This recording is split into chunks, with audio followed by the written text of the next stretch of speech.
impedirá cualquier crecimiento real en la economía doméstica. Gracias, Eva Villanueva. Además, hoy es un día clave, sobre todo para el sector inmobiliario, con ese movimiento alrededor de SIMA. Javier Sánchez, autor de Unreal Estate. Javier, muy buenos días.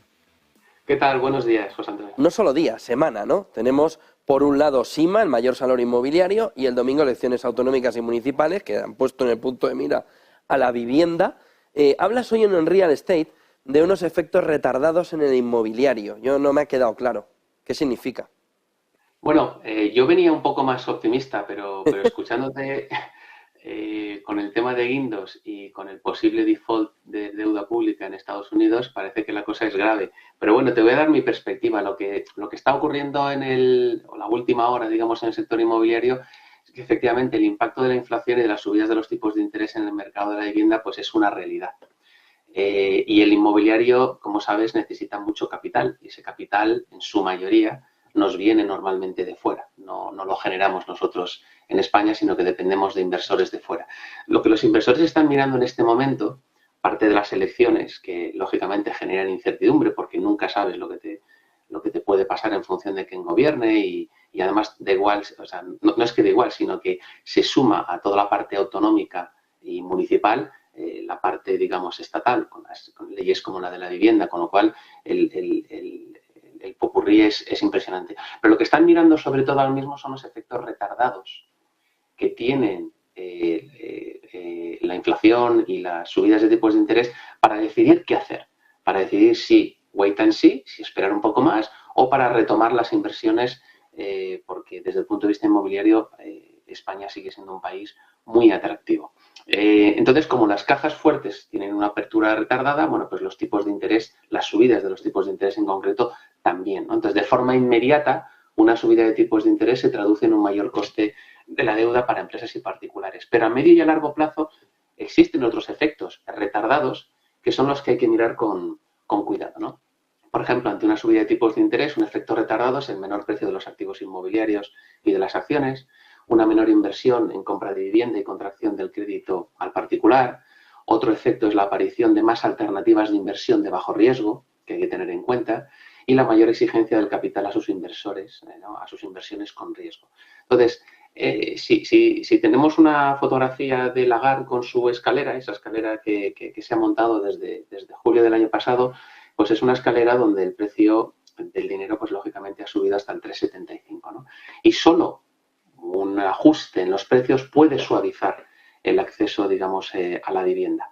Y por otro lado, hay una gráfica muy interesante que lo que te dice es cómo deberían comportarse los precios de la vivienda, eso está en la parte izquierda de la gráfica, y de la inversión en la parte derecha ante un aumento de 100 puntos básicos. Así, de esta manera, si interpretamos estas gráficas, lo que nos dice, abajo lo que tenemos en el eje de abscisas es los trimestres, lo que nos dice es que una subida del tipo hipotecario del más 1% provoca una bajada del precio de la vivienda de un 5%, un menos 5%, a partir del sexto o séptimo trimestre.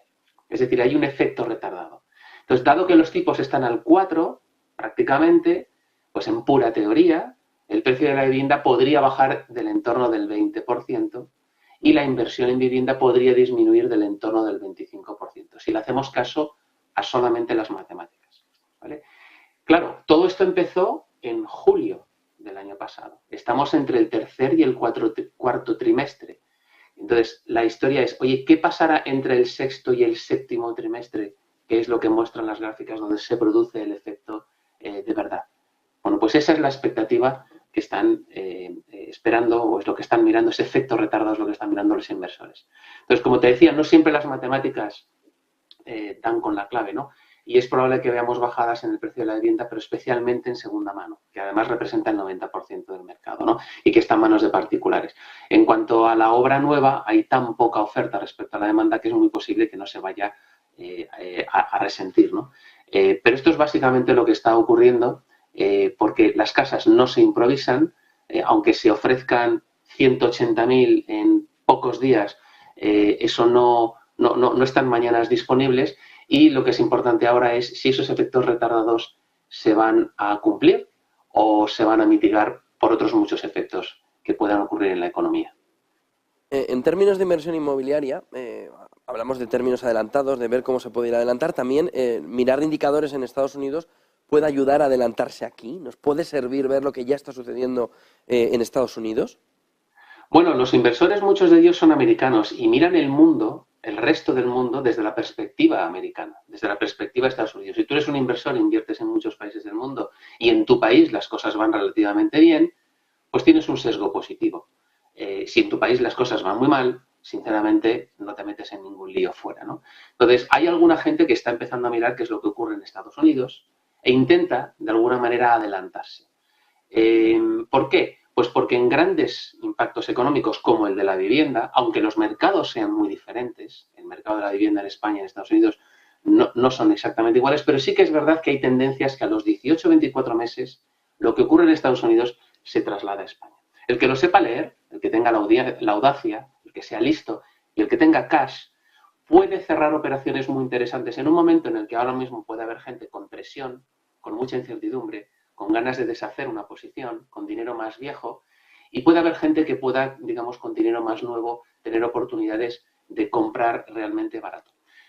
Ayuda mirar lo que está ocurriendo en Estados Unidos. Y uno de los factores importantes, sin duda, es la inflación. La inflación, como sabes, la tenemos cada mes. El último dato de abril es del 4,9 en Estados Unidos, 4,1 en España, pero existen alternativas que están empezando a medir la inflación con otras metodologías que por ahora parecen eficaces, ¿no? Entonces, si miramos Truflation, que hemos hablado en este programa de esa página web, en este momento, a día de hoy, la inflación está en el 2,98. Ya veremos cuando salga el dato oficial dentro de horas o de días, ¿no? Pero si eso es así, es un pedazo de tendencia. Eso significa, bueno, también lo decía hoy en el Wall Street Journal Donald Luskin, ¿no? Decía que habíamos llegado al pico de inflación y que nos preparásemos para la deflación. Pero si eso es así, significa que de manera adelantada tú puedes prever que la inflación está empezando a estar seriamente bajo control. No significa que la Fed vaya a bajar los tipos de interés mañana. De hecho, hay consenso entre los inversores de que esto no será así. Pero desde luego no pinta mal. Y la Federal Housing Agency, lo que te da los precios oficiales de la vivienda en Estados Unidos, lo que te está diciendo es que después de una década, desde el 2012, de incremento brutal del 7,4% anual en los precios de la vivienda en Estados Unidos, la cosa se está moderando.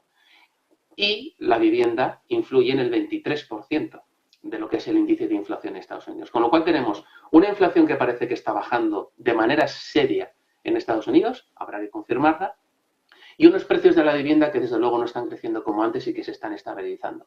Si alguien cree que eso es un dato positivo para lo que puede llegar a Europa dentro de 18 o 24 meses, puesto que muchas cosas del Banco Central las imitará de lo que haga la Fed, bueno, pues puedes llegar a ser optimista, ¿no? Y lo que te da realmente una oportunidad es eso, ¿no? Es como dice Buffett, que las oportunidades en realidad son las cosas estúpidas que hace otra gente, ¿no?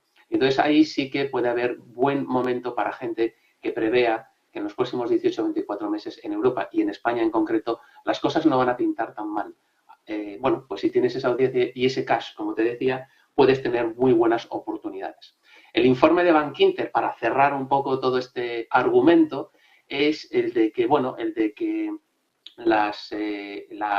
digamos, las transacciones inmobiliarias por la caída de precios, porque hay más coste de financiación hipotecaria, porque la tasa de ahorro de las familias es menor, porque 450 euros al mes para que se plantee una hipoteca de más respecto a hace unos meses, pues lógicamente liman tu poder adquisitivo, dice que esta caída de precios va a provocar que las transacciones inmobiliarias pues sufran una caída del 20% en los próximos 2 años, que significa una caída del 5% de los precios en los próximos 2 años, no del 20% del que hablábamos antes. Con lo cual, no pinta un escenario extremadamente pesimista. Lo que sí le dice a los inversores Bankinter es que tienen que tener en cuenta pues que, hombre, que la rentabilidad bruta del alquiler en España de media ha bajado al 3,5% y que existen ahora, que el bono español a 10 años ha incrementado su rentabilidad de forma significativa y que, por lo tanto, hay que tener en cuenta que empiezas a tener alternativas atractivas que tienen menos riesgo que el real estate y que cada uno tiene que un poco medir lo que quiere hacer. Pero, en resumen, puede haber buenas oportunidades para el que sepa adelantarse. Javier, en la campaña electoral se ha prometido casi de todo en materia de vivienda.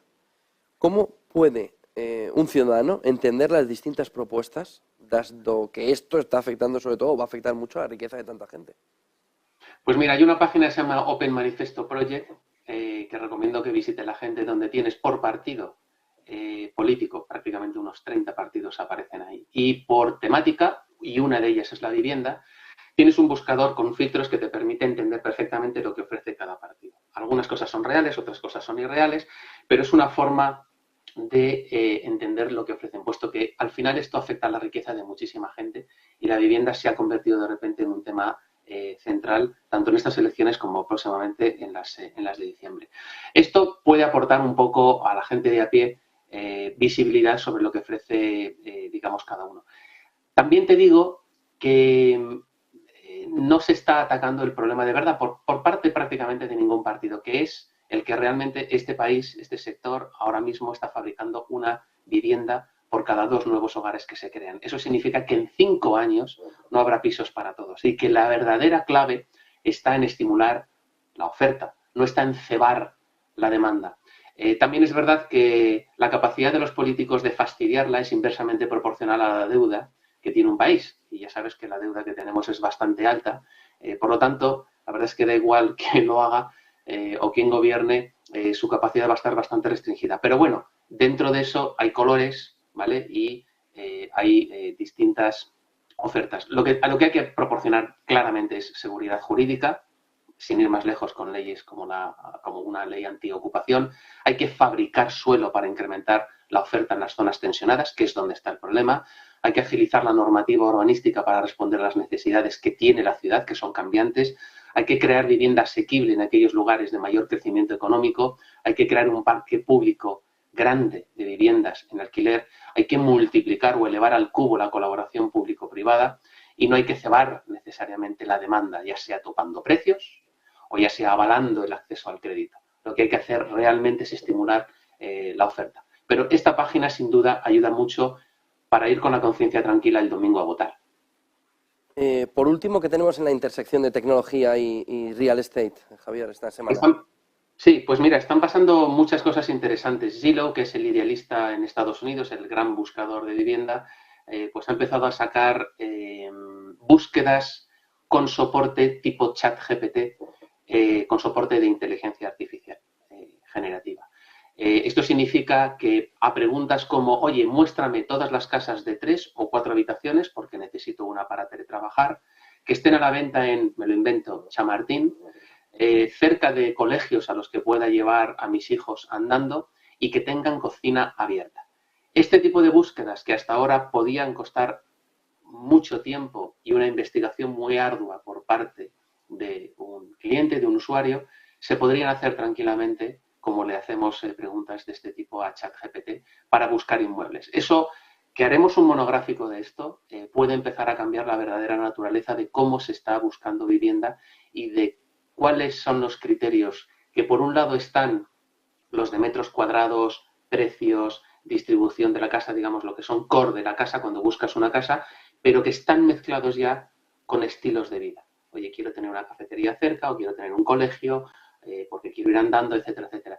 Eso abre un abanico de posibilidades enormes. Y luego hemos hecho un salpicado de cosas interesantes como pues, Chat PDF, que es una herramienta muy buena en la que tú subes un PDF de un montón de páginas y te hace un resumen de todo y le puedes preguntar como si fuera ChatGPT, súper útil. 2 asistentes de inteligencia artificial en tu WhatsApp, uno patrio que se llama Lucía y otro americano que se llama Pi, y que simplemente añades el contacto en tu móvil y puedes empezar a chatear con estos sistemas, súper útiles y en varios idiomas. Una miniserie que recomiendo a todo el mundo sobre ciberseguridad de cuando el gobierno chino en el 2009 hackea o intenta hackear a Google. Han hecho una miniserie que está en YouTube y ponemos ahí los capítulos y es muy interesante, se llama Hacking Google. Y 10 lecciones maravillosas en la última junta de Berkshire Hathaway, de Buffett y de Munger, que hablan de todo, hablan de tecnología, hablan de Elon Musk y hablan en general del ser humano, que es un buen resumen pues, de las 7 horas que duró el evento, incluida la junta, pues al final en 20 minutos este vídeo te resume 10 lecciones maravillosas de estos 2 grandes inversores. Muchísimas gracias, Javier Sánchez, autor de Unreal Estate. Javier, gracias por toda esa fotografía. Buen día, buen negocio. Gracias a ti, buen día. 10:40, como ven, hoy vamos...